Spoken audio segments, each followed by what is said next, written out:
स्वागत है आप सभी का ITI skills study YouTube channel में। दोस्तों ITI first year engineering drawing का इम्पोर्टेंट क्वेश्चन है जो CBT कंप्यूटर बेस्ड एग्ज़ाम में पूछा गया है। और ये जो आपका क्वेश्चन है वो भी आपका कब पूछा गया था, तो ये 18 अगस्त को पूछा गया था। और इसमें हम 15 क्वेश्चन लेकर के आए हैं और ये कुछ PDF से है और आपका कुछ अलग से है जो पूछा गया था ये सब, ठीक है। जैसे व्हाट्सअप या और छात्रों के जरिए जितना जो हमको क्वेश्चन मिल पाया उतना हम ले आए। अब यहाँ पे 6 क्वेश्चन एग्जाम में पूछे जा रहे हैं। अब आप कहोगे कि यहाँ पे आप 15 क्वेश्चन क्यों लेकर के आए, तो देखिए भाई साहब यहाँ पे 3 शिफ्ट में एग्ज़ाम है आपका। फर्स्ट शिफ्ट, सेकंड शिफ्ट और थर्ड शिफ्ट। 9 से 12 है चल रहा है, फिर 12 से 3, 3 से 5, तो 3 शिफ्ट में एग्ज़ाम है। और वो भी क्वेश्चन है आपका 15 क्वेश्चन है, तो इसमें से यहाँ पे 10 क्वेश्चन ऐसे हैं जो पूछा जा चुका है CBT एग्ज़ाम में। और यहाँ पे कुछ क्वेश्चन ऐसे हैं जो आपको जो है हम अपना से 2-3 क्वेश्चन लिए हैं और 2-3 क्वेश्चन पिछले वाला जो 12 अगस्त और 13 अगस्त को CBT एग्ज़ाम में पूछा गया। हम पूरा सच बता दे रहे हैं जो क्वेश्चन। आगे देखिए, चलिए बिना देर के क्लास को स्टार्ट करते हैं क्योंकि समय कम है। चैनल पर नया हो तो एक छोटा सा रिक्वेस्ट है, चैनल को सब्सक्राइब कर लीजिएगा, कोई वीडियो अपडेट हो तो आपको समय समय पर मिलता रहे। चलिए यहाँ पे देख लीजिए, which is the symbol of flat welding joint. यहाँ पे आपके सामने दिया गया है, देख लीजिए। ये पूछ रखा है सिंबल है, ये एक फ्लैट जो वेल्डेड जॉइंट है, ये वेल्डेड जॉइंट वो कौन सा है यहाँ पे समझिएगा। तो ये 4 ऑप्शन है, ये पूछ रखा था। तो ये जो है आपके सामने जो है ये कौन सा जॉइंट है बताइए। तो देखिए यहाँ पे फ्लैट वेल्डेड जॉइंट जो आपके सामने है यही है, आप ये ध्यान में रखिएगा, ठीक है। क्या है ये आपका जो है फ्लैट वेल्डेड जॉइंट है। चलिए अगला सवाल आप देखिएगा, तो यहाँ पे देख लीजिए अगला सवाल क्या है और इसको आप समझिएगा। देखिए यहाँ पे क्या पूछ रखा है, ये है what is the name of pipe fitting. ये पाइप फिटिंग का यहाँ पे नाम पूछ रखा है कि ये जो है आपका पाइप फिटिंग है इसका नाम क्या है। तो ये एक फ्लैग है, ये एक फ्लैग है, ठीक है। चलिए अगला देख लीजिए, समय कम है इसलिए। और क्वेश्चन हम लेके आए हैं जो आपका PDF में से है, ज़्यादा नहीं, 2 से 3 ही क्वेश्चन पूछा जा रहा है और अलग से भी क्वेश्चन है।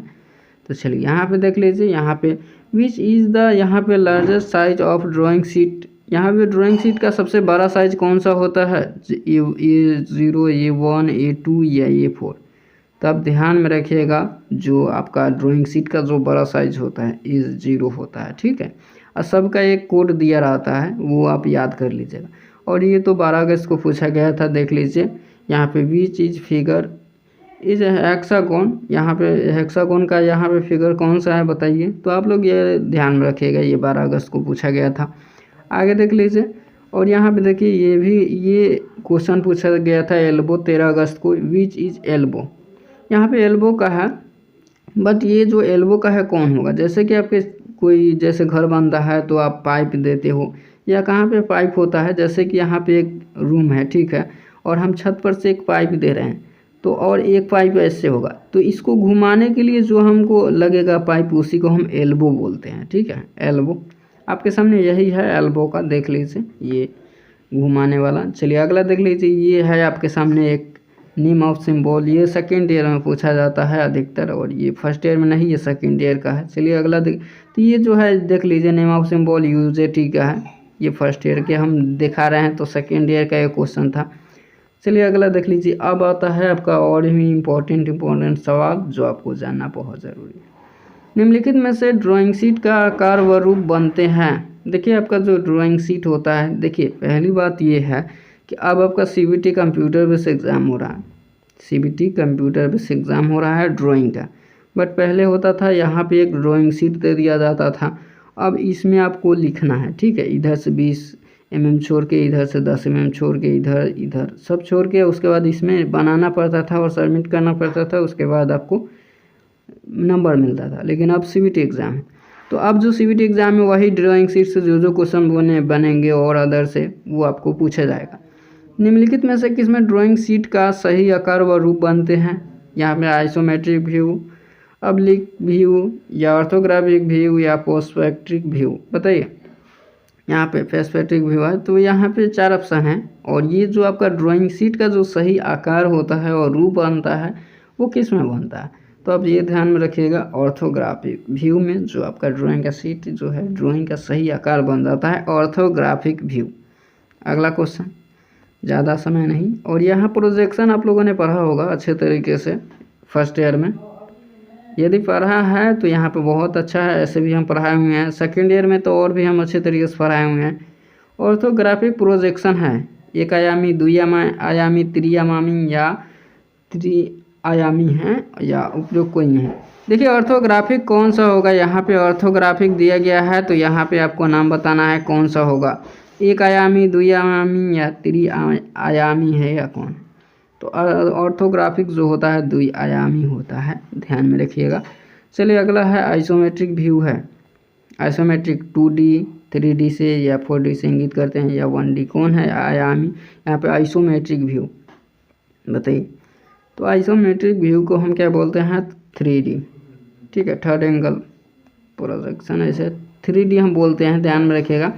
निम्नलिखित में से कौन सा लाइनें फ्री हैंड खींची जाती है। देखिए यहाँ पे फ्री हैंड जो हम पूरा जो हम ना तो कोई स्केल की सहायता से खींचते हैं ना हमके पास कोई स्केल है, तो हम फ्री हैंड जो हाथ से स्केच की है, हाथ से हम पूरा कैसे खींचते हैं।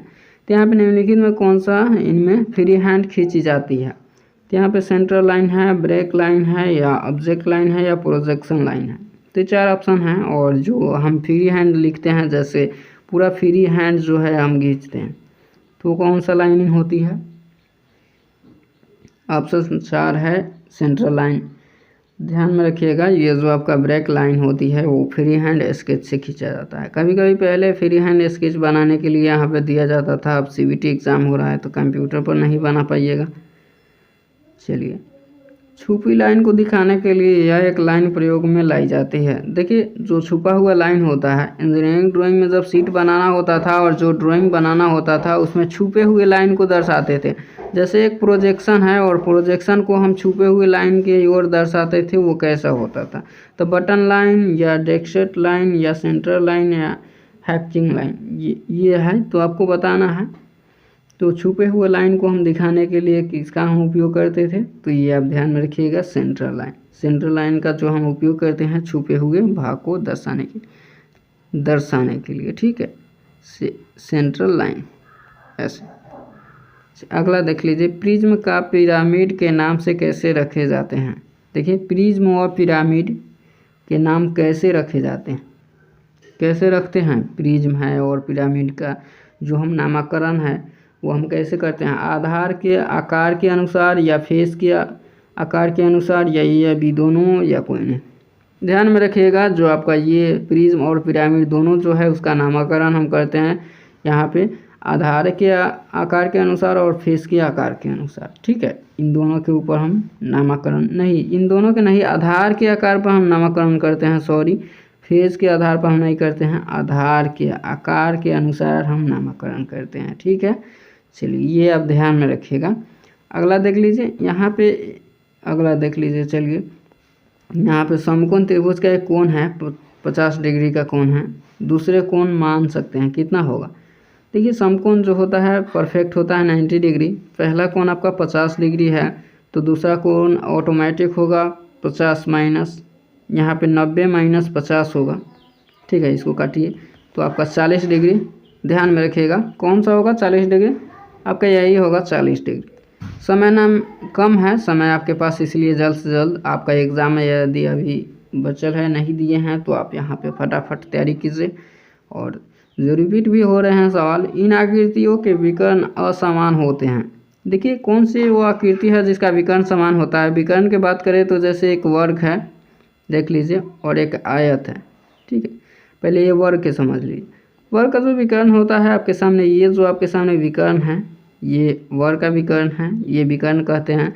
जैसे आयत है तो आयत का विकर्ण की बात करें तो ये आपके सामने ये जो आता है ये सब विकर्ण है, ठीक है। तो ये विकर्ण है, तो यहाँ पे इन आकृतियों के विकर्ण असमान होते हैं। कौन सा, देखिए इसका तो समान होता है, इसका भी समान होता है, बट इसका असमान होता है समांतर चतुर्भुज का, ठीक है। जैसे समांतर चतुर्भुज का हम देखें तो यहाँ पे ऐसे फ्री हैंड बनेगा यहाँ पे, तो ये विकर्ण असमान, ठीक है, समांतर चतुर्भुज का असमान रहते हैं। चलिए तो ये हो जाएगा आपका असमान हो जाएगा, ठीक है। चलिए अगला देख लीजिएगा, तो आपके सामने क्या पूछ रखा है और इसको आप समझिएगा, ठीक है। चित्र में प्रदर्शित स्पैनर का नाम बताइए। हालांकि एक बार हम दिखाए हुए थे और ये सीबीटी एग्जाम में पूछा जाता है। चित्र में प्रदर्शित स्पैनर सेट का नाम बताइए। आप लोग स्पैनर सेट पढ़े होंगे। स्पैनर सेट जो होता है उसका आपको नाम बताना है, आपको बताना है, ठीक है। ये डबल एंडेड भी होता है और ये सिंगल एंडेड भी है। तो ये कौन सा है स्पैनर? तो ये आपका स्पैनर है सिंगल एंडेड स्पैनर है, ध्यान में रखिएगा, सिंगल स्पैनर है। ये ए नंबर नहीं होगा, सिंगल आप लोग देख लीजिए कहाँ पे है, एक सिरा स्पैनर ये होगा, 2 नंबर है, ठीक है, 2 नंबर, आप लोग मिस्टेक नहीं कीजिएगा, 2 नंबर है, ठीक। चलिए, वृत्त की सबसे लंबी जीवा क्या कहलाती है? ये भी हम एक बार बताए हुए थे पिछले वीडियो में। वृत्त की एक वृत्त है, सबसे लंबा जीवा आपका कौन सा है? तो एक आपका ये इसको हम जीवा बोलते हैं। तो आपका जो जीवा है सबसे लंबा इसमें कौन होगा? तो लंबा तो होगा बीच वाला जो होगा, तो बीच वाला को हम व्यास बोलते हैं। क्या बोलते हैं? व्यास। ध्यान में रखिएगा, सबसे वृत्त की सबसे लंबी जीवा व्यास है।